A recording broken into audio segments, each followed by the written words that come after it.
Sorry for not being here again today. If everything goes all right, I'll be back on Wednesday. If not, then we'll adjust. Second part of class today, you have your quiz. I do have the proof portion of the quiz as well. I want you to go ahead, you can take that home with you, bring that in with you tomorrow, Wednesday, and get that turned in then. The test still scheduled tentatively for next Friday, and we'll see how things are going, but we're gonna go with that for right now. Today, we're gonna talk about proving triangles congruent and then using that congruency. So kind of a extension on what you guys did on Friday. And then on Tuesday. Thanksgiving break throwing me off. The second part of class then will be the time for that quiz, and then the proof portion of the quiz will be homework. Then tomorrow, we'll kind of use that as a jumping off point to get into the rest of the unit to get ready for that test. There's not a heck of a lot more things to learn, but there's some refinement and some specialization. So let's start by talking about how to prove triangles congruent. So I know that this does not ask me to prove the triangles are congruent, but I'm going to get there. So let's talk about what we know. We know angle 1 is congruent or equal to angle 2. We know that angle 3 is congruent or equal to angle 4. And I also know, just by observing this triangle, that LM is congruent to itself. All these things together give me angle, side, angle to prove this triangle on the left, LJM, is in fact congruent to, let's see, what color do I have? LKM. Why is that useful? To prove that those two triangles are congruent? Well, if I'm trying to get to the fact that they're isosceles, I need to be, the big triangle, JKL is isosceles. I need to be able to prove that this side right here, JL, is congruent to this side right here, LK. That's going to be the trick. That's what we're going to learn today. So let's dive in. Let's prove the triangles are congruent a little bit more formally, and then we'll go from there. So let's set up my proof. We've got our statement. We've got our reason. All right. I am going to go ahead and start with the given information. The measure of angle 1 equal to the measure of angle 2, and the measure of angle 3 equals the measure of angle 4. Ugh, a little tight on space there, I apologize. Reason, given. Now beyond that given, let's talk about LM. LM is equal to LM. If you'd like to use congruency here, I'm just fine with that. I'm going to go ahead and use those fairly interchangeably. LM equal to LM, and that reason is reflexive property. The reflexive property is that property that tells us that everything is congruent to itself. It's a little obscure, but you're going to use it a lot this chapter, so make sure you've got that one in your back pocket. Once I've got those three things, those three statements set up, that's setting up my angle side angle, which is going to allow me to say that triangle, and I got to be careful with the order here, LJM is congruent to triangle, and here, please, please, please use congruency markings. Triangles are not like lines and angles that we can have a measure for. So LJM, LKM.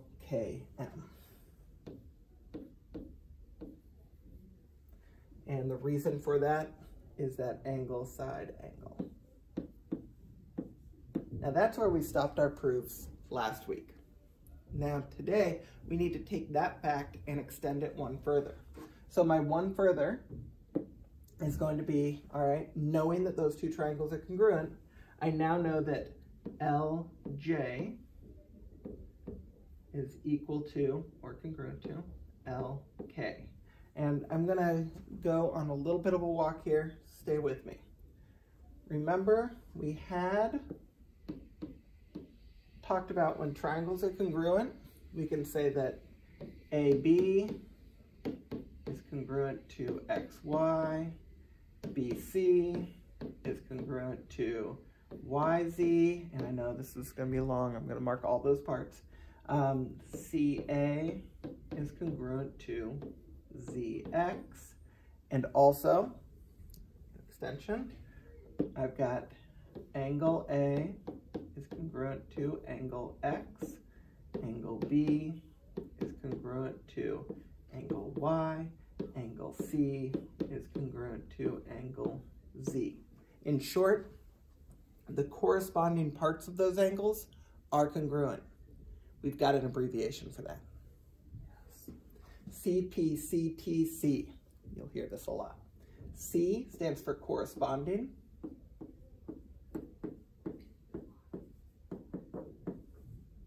P is parts. Now we've got a secret little of in there.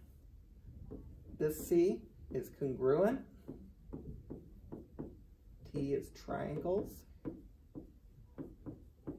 And that last C, well, we've got a little R in there. Congruent. So the Cpctc says corresponding parts of congruent triangles are congruent. So when you hear me say Cpctc and use that abbreviation in proofs, that's what I'm referring to. Oops, wrong way. All right, if we go back, why is it that those parts, did I say angle? No, L. LJ and LK, why is it that those sides are congruent? Because they are corresponding parts of congruent triangles, so they must also be congruent. Since I'm saying congruent here, I am going to go ahead and switch this over and make it congruent, just to clean it up a little bit. No, it's not the difference between a 7 and 8. Stop asking. It's okay. Now, once I've got those sides congruent, now I can say triangle JKL is isosceles, and that's the definition of isosceles. Remember, isosceles triangles are triangles with at least 2 congruent sides. I've got my 2 congruent sides. If, I don't know that it's even possible, but we'll say it, if JM were congruent to MK, then I would have not just an isosceles triangle, but an equilateral triangle, but it doesn't matter, it still classifies as isosceles. So that's the end of my proof, QED. Since this is a video, you can rewind, watch as many times as you need. Yes. All right, the second one we're going to talk about today, number 2 on your sheet.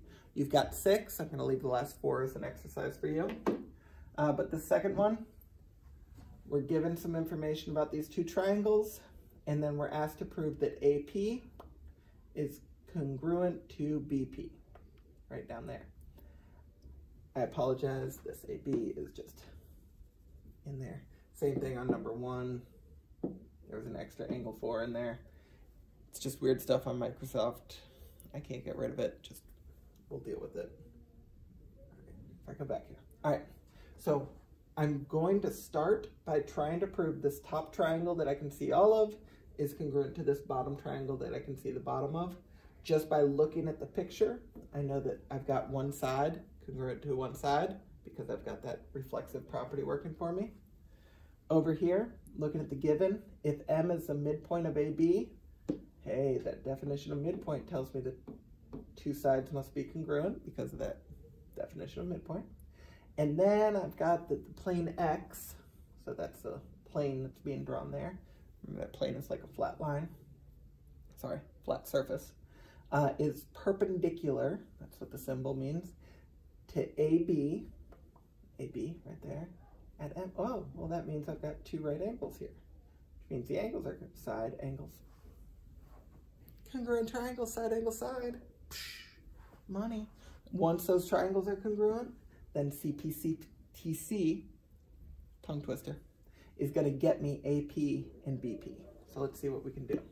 A little more formally, we've got our statement, we've got our reason.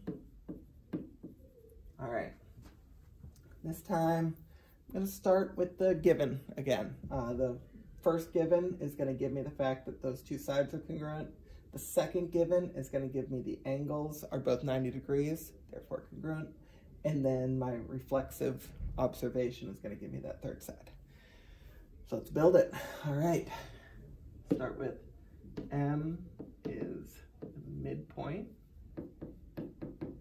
of AB, given. I'm going to use that given then to build the fact that AM is congruent to MB, and that is the definition of midpoint. So that gets me one side. And I'm going to use the second given. And this is kind of shifting away. I know I'm looking for continuity in those proofs, but in this proof, I need those three parts separate before I can tie it all together. So the second part that I'm going to get is plane X is perpendicular to AB at M, given. And because it's perpendicular, I'm going to say that those two angles are both 90 degrees. I can't name them with a single letter because M refers to both of those angles. So I need to name them with 3 letters. So angle AMP equals 90 degrees, and angle BMP maybe equal to 90 degrees. And that's that definition of perpendicular there. Since they're both 90 degrees, I know it's one extra step, but this makes it a little more clean. Angle AMP is congruent. I'm going to use congruency here since I'm shooting for congruency to angle BMP. And this is transitive property or substitution.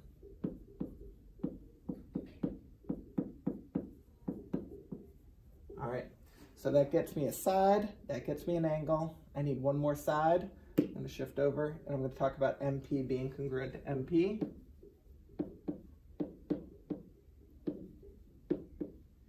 And those two are congruent. Line MP is congruent to line MP. I'm going to go back right now because now I'm looking back at my proof and I'm realizing I forgot that part. Rough draft, final draft. MP congruent to MP. Reflexive property. Woohoo!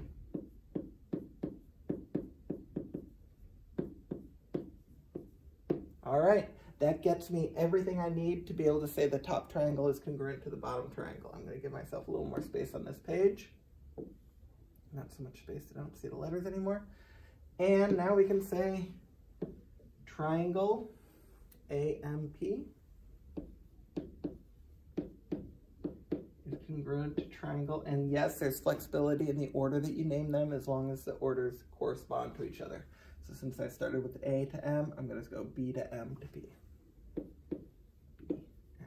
B. And that is congruent because of side, angle, side. Right there. That's not the end of it. That would have been the end last week. But now I'm trying to get those pieces of the triangles congruent. So my final step is to say, since those triangles are congruent, let me come back to it to remember, AP and BP. AP must be congruent to BP because they're corresponding parts of congruent triangles, or CPCTC.